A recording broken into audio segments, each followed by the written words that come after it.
like, you don't need Spotify. You don't need Netflix. You don't need like ever Starbucks. Yeah. And unfortunately, then you get into this like freedom of choice debate and people start to get angry. But if you're just talking about true capacity, like, is there money for them to reallocate and say, you know what, maybe you don't buy that Frappuccino. And maybe, like what we found, and the data might be a little outdated now, is if you spend $2 to $3 a day extra and you spend a little bit more time in terms of shopping, you can dramatically upgrade the quality of your food and not be stuck with the way I think everyone thinks we have to be stuck with the ultra cheap food. Well, and this is controversial, but I always bring up the point that, when you start feeding your body with more nutritious foods, your brain gets clearer. You can actually get yourself, hopefully, out of maybe that lower socioeconomic situation because you're actually thinking clearer and you're able to show up for your job, with more energy. And this is just my personal 100%. opinion. But like nobody talks about that. Or for you are the perfect example. Think about how many people in those situations are suffering from type 2 diabetes. Maybe they have to get a leg chopped off, God forbid.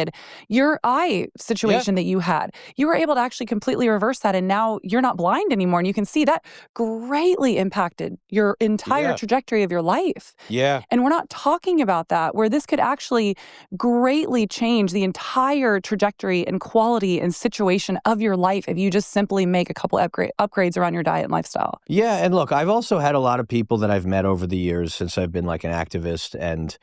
And I've said, look, don't knock it until you try it. Yeah. And I will make a recommendation and I have in the past, to certain people where I'm like, look, if you just go to the grocery store. So the price thing is a misnomer. What's not a misnomer is time.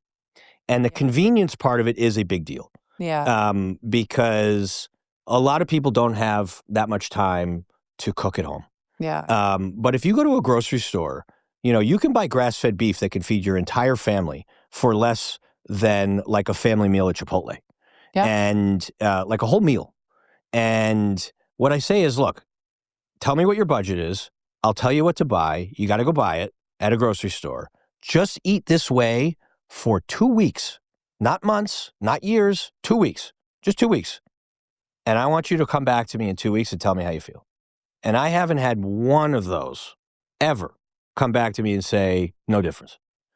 And so it's almost like we need to figure out a way to like do a challenge with people. Yeah. Where you're like, just try it for a couple weeks. Like, you can knock it all you want. You can make fun of me. You can call me crazy. Just try it for 2 weeks. You don't need any scientific data. Like, just try it. And that's also where I get, and you've seen this too, where we've had so many like opponents that have been claiming pseudoscience with us. And they're claiming that because we don't have a PhD next to our name, that we can't possibly know what we're talking about. In some instances, or they say like there's just not enough scientific research, and I'll that's say on like purpose too. and I'll just be like, well, I don't need any scientific research. Just try this for 2 weeks and come back to me. Yeah. And then like you can't believe how frequently you'll change people's mind if they just try it themselves. Well, there's also that statistic that it on average takes about 17 years for the science to catch up to what we already logically know to be true. Yes. Logic is fast, science is slow. That is just a general statistic that we know about this. So the people that are saying, oh, we don't have the science to back that up. Well, we have plenty of people just changing their lives and seeing the difference in how they feel to know that we're on to something, Yeah. And another thing is there is plenty of science about it, but a lot of it's getting suppressed by, the companies that stand to make money off of us being sick and eating their ultra-processed foods.